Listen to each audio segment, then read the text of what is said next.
All, ಎಲ್ಲರಿಗೂ ನಮಸ್ಕಾರ. Welcome back to our YouTube channel miles between sisters. Masala vada ಮಾಡೋಕ್ಕೆ ಬೇಕಾಗಿರುವ ಇಂಗ್ರೀಡಿಯೆಂಟ್ಸ್ ಬಂದು ಅರ್ಧ ಕಟ್ ಸಬ್ಬಕ್ಷಿ ಸೊಪ್ಪು, ಒಂದು ಅರ್ಧ ಕಟ್ಟು ಪುದೀನ, ಮತ್ತೆ ಒಂದು ಅರ್ಧ ಕಟ್ಟು ಕೊತ್ತಂಬರಿ ಸೊಪ್ಪು, ಮತ್ತೆ ಬೇಳೆನ 3 ಗ್ಲಾಸ್ ಬೇಳೆನ ನಾನು ಒಂದು 3 ಅವರ್ ಚೆನ್ನಾಗಿ ಸೋಕ್ ಮಾಡಿಕೊಂಡು ತೊಳೆದ್ಬಿಟ್ಟು ತೆಗೆದಿಟ್ಕೊಂಡಿದ್ದೀನಿ. ಮತ್ತೆ ದೊಡ್ಡ ಆನಿಯನ್ 3, 1.5 ಬೆಳ್ಳುಳ್ಳಿ, ಮತ್ತೆ 1-2 ಪೀಸ್ ಶುಂಠಿ, ಮತ್ತೆ ಒಂದು 10ರಿಂದ 15 ಮೆಣಸಿನ್ಕಾಯಿ, ಮತ್ತೆ ಸ್ವಲ್ಪ ಚಕ್ಕೆ ಲವಂಗ, ರುಚಿಗೆ ತಕ್ಕಷ್ಟು ಉಪ್ಪು, ಮತ್ತೆ ಸೋಡಾ.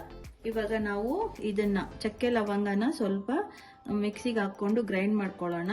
ಮತ್ತೆ ಮೆಣಸಿನ್ಕಾಯಿ, ಶುಂಠಿ, ಬೆಳ್ಳುಳ್ಳಿನೂ ಗ್ರೈಂಡ್ ಮಾಡ್ಕೊಬೇಕು. ನೋಡಿ, ಈಗ ಸಬ್ಬಕ್ಷಿ ಸೊಪ್ಪು ಮತ್ತೆ ಪುದೀನ, ಕೊತ್ತಂಬರಿ ಸಣ್ಣದಾಗಿ ಕಟ್ ಮಾಡ್ಕೊಂಡ್ ಬರೋಣ. ಮತ್ತೆ ಕಡಲೆಬೇಳೆನ ಮಿಕ್ಸಿಗೆ ಹಾಕೊಂಡು ತರಿಯಾಗಿ ಗ್ರೈಂಡ್ ಮಾಡ್ಕೊಳ್ಳೋಣ. ಈಗ ಕಡಲೆಬೇಳೆನ ತರಿಯಾಗಿ ಗ್ರೈಂಡ್ ಮಾಡ್ಕೊಂಡಿದ್ದೀನಿ.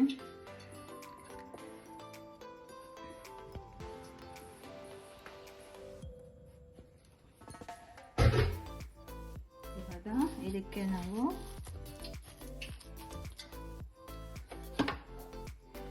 ಸಬ್ಬಕ್ಷಿ ಸೊಪ್ಪು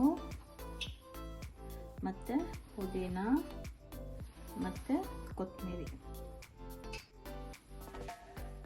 ಪುದೀನ ಆದಮೇಲೆ ಇದು ಚಕ್ಕ ಲವಂಗ ತರಿಯಾಗಿ ಗರಿಯಾಗಿ ಪೌಡ್ರ್ ಮಾಡ್ಕೊಂಡಿದ್ದೀನಿ, ಇದನ್ನು ಹಾಕ್ಕೊಳ್ಳೋಣ.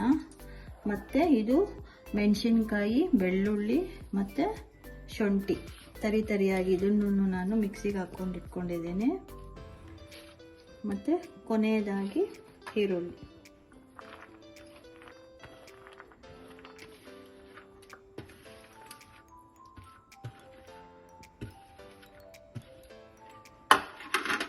ನೋಡಿ, ಇದನ್ನೆಲ್ಲ ಚೆನ್ನಾಗಿ ಕಲಿಸ್ಕೊಳ್ಳೋಣ.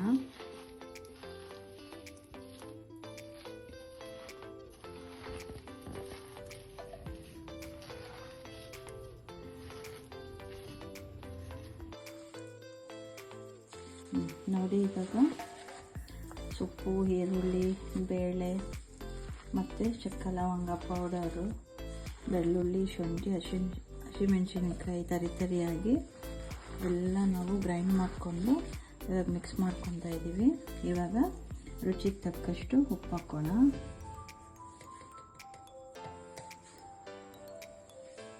ನೋಡ್ಕೊಂಡು ಹಾಕ್ಕೊಳ್ಳಿ ಉಪ್ಪು.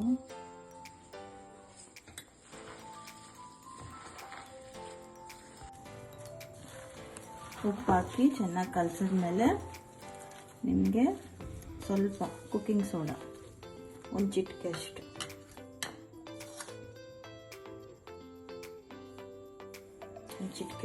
ಹಾಕಿ ಚೆನ್ನಾಗಿ ಕಲಿಸ್ಕೊಳ್ಳೋಣ. ಉಪ್ಪು ಒಂದೇ ಕಡೆ ಇರಬಾರ್ದು. ಮತ್ತು ನೀವು ಕಡಲೆಬೇಳೆ ರುಬ್ಬೋವಾಗಲಿ 1 ಡ್ರಾಪ್ ವಾಟರ್ ಕೂಡ ಹಾಕೋಬಾರ್ದು. ಮತ್ತು ಸೊಪ್ಪು ಕಟ್ ಮಾಡೋವಾಗಲೂ ಅಷ್ಟೇ ಕ್ಲೀನಾಗಿ ನೀರೆಲ್ಲ ಡ್ರೈನ್ ಮಾಡಿಬಿಟ್ಟು ಕಟ್ ಮಾಡಿಬಿಟ್ಟು ಆಮೇಲೆ ಕಲಿಸ್ಕೊಳ್ಳಿ.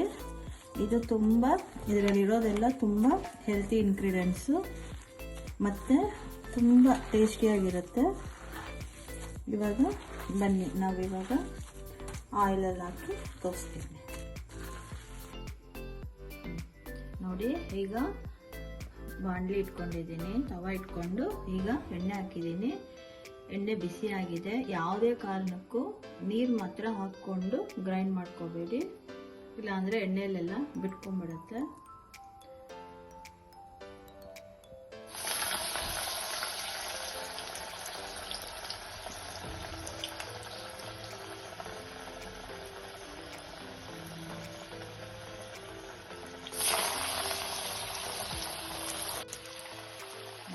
ಬಿಡೋವಾಗ ಹುಷಾರು. ನೀವು ವಡೆ ಹಾಕ್ಕೊಳ್ಳೋವಾಗ ಕಡಿಮೆ ಉರಿ ಮಾಡ್ಕೊಳ್ಳಿ ಮತ್ತು ಸ್ವಲ್ಪ ದೂರ ಇರಿ. ವಡೆ ಬಿಡೋವಾಗ ಎಣ್ಣೆಯಲ್ಲಿ ಸ್ವಲ್ಪ ಕೈ ಹುಷಾರಾಗಿ ಮಾಡಿ.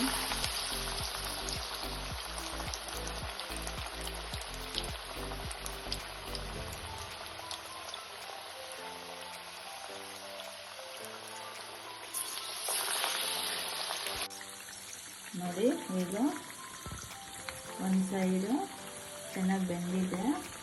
ಈಗ ಇನ್ನೊಂದು ಸೈಡು ಫ್ರೈ ಮಾಡ್ಕೊಳ್ಳೋಣ ಹಾಗೆ.